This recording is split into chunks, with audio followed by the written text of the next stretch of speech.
نہایت ہی قابل عزت احترام دوستوں بزرگوں، سیرت طیبہ کا مبارک عنوان جو کہ سدا بہار عنوان ہے، گزشتہ کئی جمعوں سے الحمدللہ آپ کے سامنے بیان ہو رہا ہے، اور جہاں پیارے محبوب کا تذکرہ ہو وہاں اللہ کی رحمتوں کا نزول ہوتا ہے۔ گزشتہ جمعے میں آپ کے سامنے اس مرحلے کا ذکر ہوا کہ پیارے محبوب صلی اللہ علیہ وسلم کی عمر مبارک جب 35 سال ہوئی اور بیت اللہ شریف میں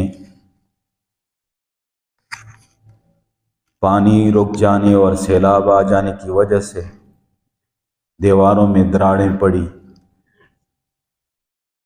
قریش نے تعمیر نو کا ارادہ کیا اور بیت اللہ شریف کی اگلی دیواروں کو شہید کر دیا گیا اور بیت اللہ شریف کی تعمیر کا آغاز ہوا۔ یہ تیسری تعمیر تھی۔ سب سے پہلے حضرت آدم علیہ السلام نے اور پھر حضرت ابراہیم علیہ السلام نے تعمیر کی، جو طوفان نوح میں اللہ نے اٹھا دیا۔ بیت اللہ کو بنیادیں تھی، انہی کو اٹھایا ابراہیم علیہ السلام۔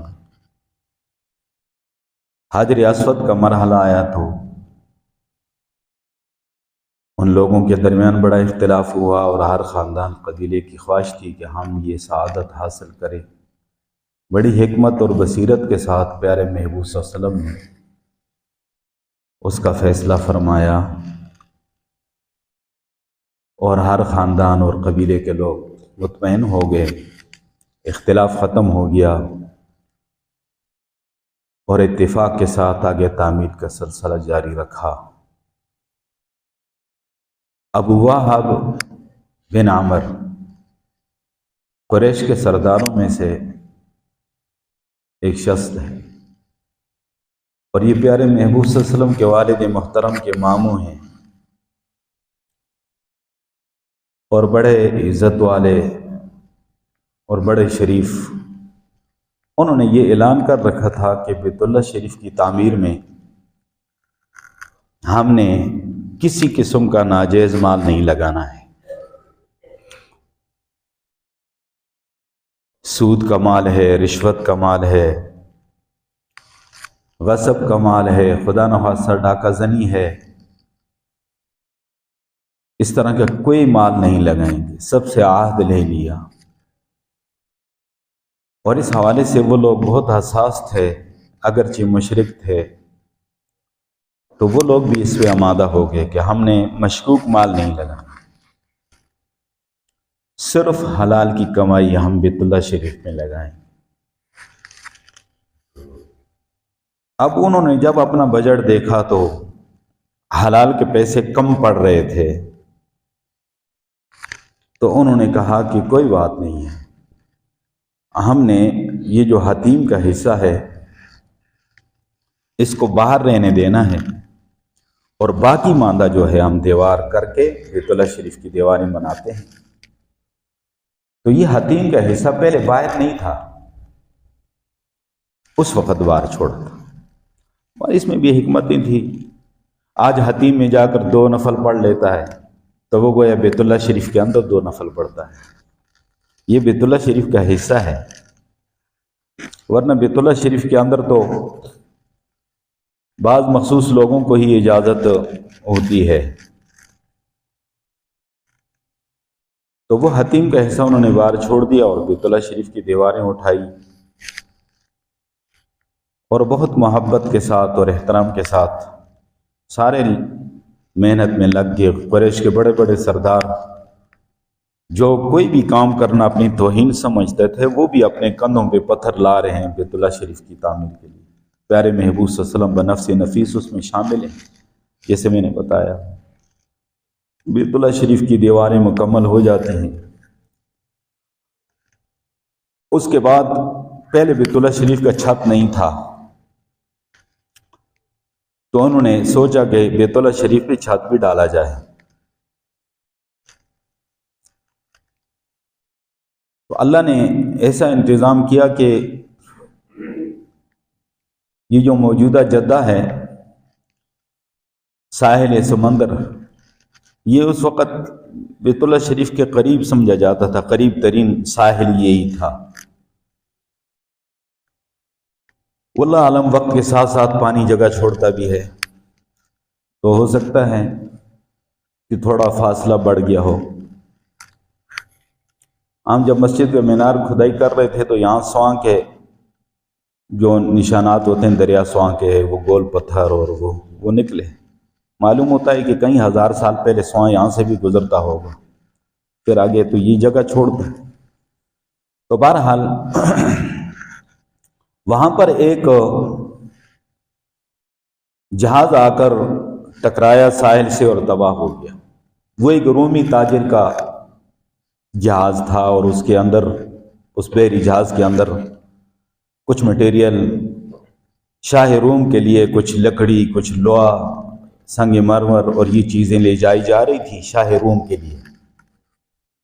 تو اس تاجر کا وہ بحری جہاز تباہ ہو گیا۔ قریش کے لوگوں کو پتہ چلا تو یہ وہاں گئے اور ان کے ساتھ معاملات کیے،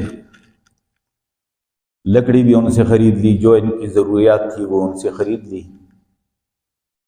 اور کسی جگہ میں پڑھ رہا تھا کہ ان کا ایک کاریگر ساتھ تھا، اس کا نام باقوم تھا، تو اس کو بھی ساتھ لے لیا کہ آپ ماہر ہیں۔